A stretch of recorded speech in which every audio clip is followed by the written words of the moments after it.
back-to-back preview, post-view of Late Night with the Devil, starring David Dastmalchian and directed by the Coen brothers. I'm excited for this. I think it's going to be great. It looks fresh, unique and different. But how do I feel after I've watched it? Here you go. And we're back from our viewing of Late Night with the Devil, and we're pretty happy, aren't we? I'm very happy. She definitely is. She says it's her favourite film this year. I can't really argue with that, to be honest. Before I say my bit, tell me what you thought generally and what you liked about it the most. So as you know, I'm not a big exorcism film fan. I don't really like it as a trope. I mostly don't like it as a trope because I'm a bit of a wuss. I don't really like the whole idea of demonic possession. I don't like faces changing shape and like weird voices coming out of you get discomfort, don't you? Yeah, I just don't like it. Just like how I don't like paranormal films, I don't like ghost films because again I'm a wuss. But even though I try and avoid them normally, when I saw the trailer for this film, I thought, oh, I'm gonna have to watch this because I really liked how stylistically 70s it was.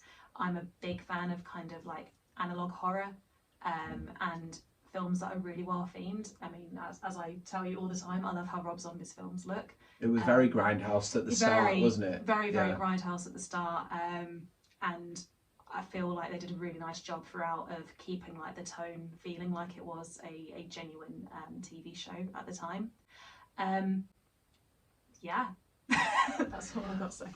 I think as what struck me is I know it was sort of set as a 70s talk show, but it felt like it was filmed in the 70s as well, and that was the thing for me. It wasn't just that they were depicting it, it felt like they were using all the old tools for it. It was like they'd gone back in time to film it. It was, I thought it looked amazing, and it's something when you look at all the trailers that come before that movie and you see the modern stuff now, that really stood out because of that. I think you got all those modern trailers and then this hit you and it was like, wow, you know, this is a real throwback.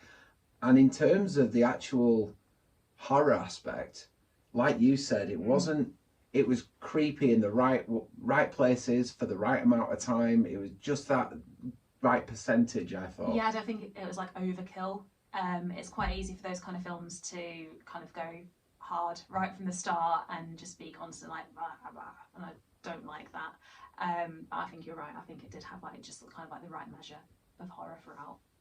There was a really unsettling feeling, I thought, throughout it.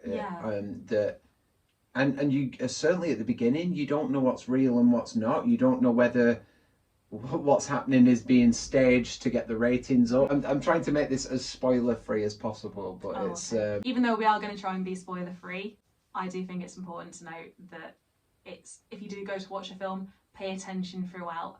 There's nothing in the film that shouldn't be there. So if you see something that looks kind of odd in the film, maybe expect. There's a reason for it. Yeah, maybe expect there's a reason for it to be there. I remember partway through the film saying to you that I swear I just saw something here. Yeah. And I couldn't tell if it was like a trick of the camera or if it was just because it's like old film.